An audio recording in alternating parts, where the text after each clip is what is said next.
بسم اللہ الرحمن الرحیم۔ السلام علیکم۔ روزانہ واقعات سننے کے لیے اس چینل کو سبسکرائب کریں۔ حضرت سیدنا ابو وداع رحمۃ اللہ تعالی علیہ فرماتے ہیں، میں حضرت سیدنا سعید بن مسیب رحمۃ اللہ تعالی علیہ کی محفل میں باقاعدگی سے حاضر ہوا کرتا تھا، پھر چند دن میں حاضر نہ ہو سکا۔ جب دوبارہ آپ رحمۃ اللہ تعالی علیہ کے پاس حاضر ہوا تو آپ رحمۃ اللہ تعالی علیہ نے پوچھا، تم اتنے دن کہاں تھے؟ میں نے کہا، میری اہلیہ کا انتقال ہو گیا تھا، بس اسی پریشانی میں چند دن حاضری کی سعادت حاصل نہ ہو سکی۔ یہ سن کر آپ رحمۃ اللہ تعالی علیہ نے فرمایا، تو نے مجھے اطلاع کیوں نہیں دے تاکہ میں بھی جنازے میں شرکت کرتا؟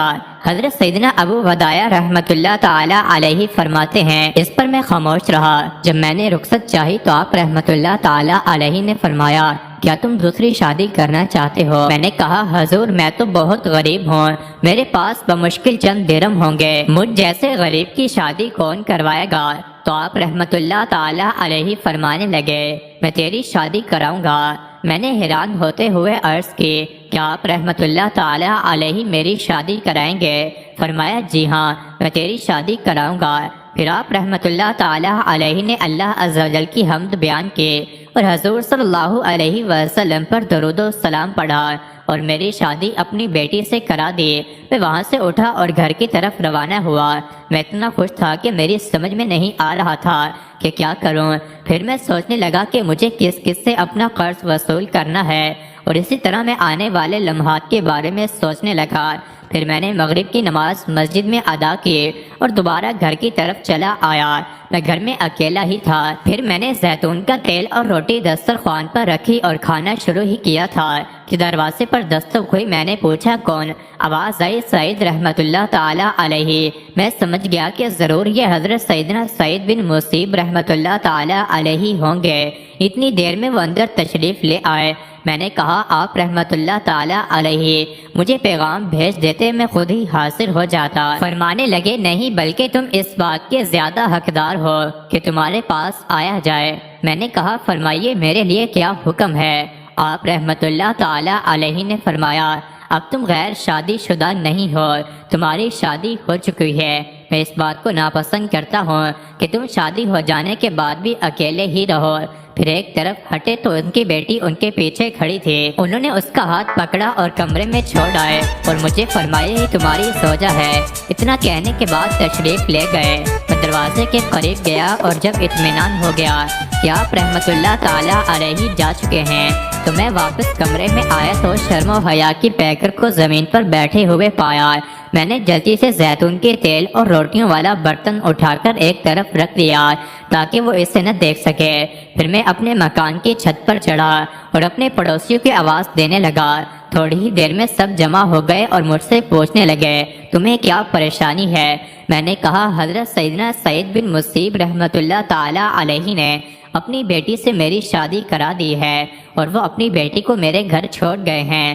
لوگوں نے بے یقینی سے پوچھا، کیا حضرت سیدنا سعید بن مسیب رحمۃ اللہ تعالی علیہ نے تجھ سے اپنی بیٹی کی شادی کرائی ہے؟ میں نے کہا، اگر تمہیں یقین نہیں آتا تو میرے گھر جا کر دیکھو، ان کی بیٹی میرے گھر میں موجود ہے۔ یہ سن کر سب میرے گھر آ گئے۔ جب میری والدہ کو یہ خبر ملی تو وہ بھی فوراً ہی آ گئی اور مجھ سے فرمانے لگی، اگر 3 دن سے پہلے تو اس کے پاس گیا تو تجھ پر میرا چہرہ بھی دیکھنا حرام ہے۔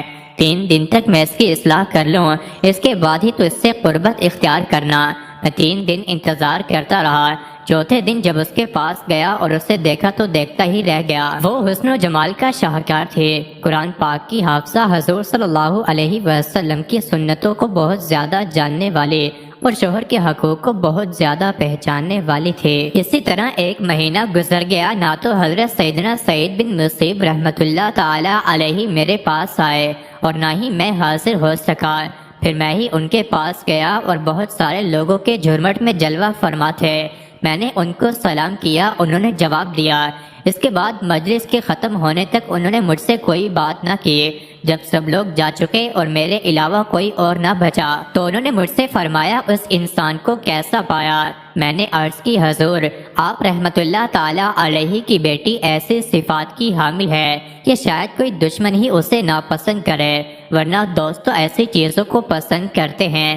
فرمایا اگر وہ تجھے تنگ کرے تو لاٹھی سے اصلاح کرنا۔ پھر جب میں گھر کی طرف روانہ ہوا تو انہوں نے مجھے 20,000 درہم دیے۔ میں انہیں لے کر گھر کی طرف چلا آیا۔ حضرت سیدنا عبداللہ بن سلمان رحمۃ اللہ علیہ المنان فرماتے ہیں حضرت سیدنا سعید بن مصیب رحمۃ اللہ تعالی علیہ کی اسی صاحبزادی کے لیے خلیفہ عبد الملک بن مروان نے اپنے بیٹے ولید کی شادی کا پیغام بھیجا تھا، لیکن حضرت سیدنا سعید بن مصیب رحمۃ اللہ تعالی علیہ نے انکار کر دیا۔ عبد الملک نے ہر طرح کوشش کی کہ کسی طرح آپ رحمۃ اللہ تعالی علیہ راضی ہو جائیں، لیکن آپ رحمۃ اللہ تعالی علیہ برابر انکار کرتے رہے۔ پھر وہ ظلم و ستم پر اتر آیا اور ایک سرد رات اس ظالم نے آپ رحمۃ اللہ تعالی علیہ کو 100 کوڑے مارے اور ان کا جبہ پہنا کر آپ رحمۃ اللہ تعالی علیہ پر ٹھنڈا پانی ڈلوایا۔ مزید ایسی ہی ویڈیوز کے لیے چینل کو ضرور سبسکرائب کریں۔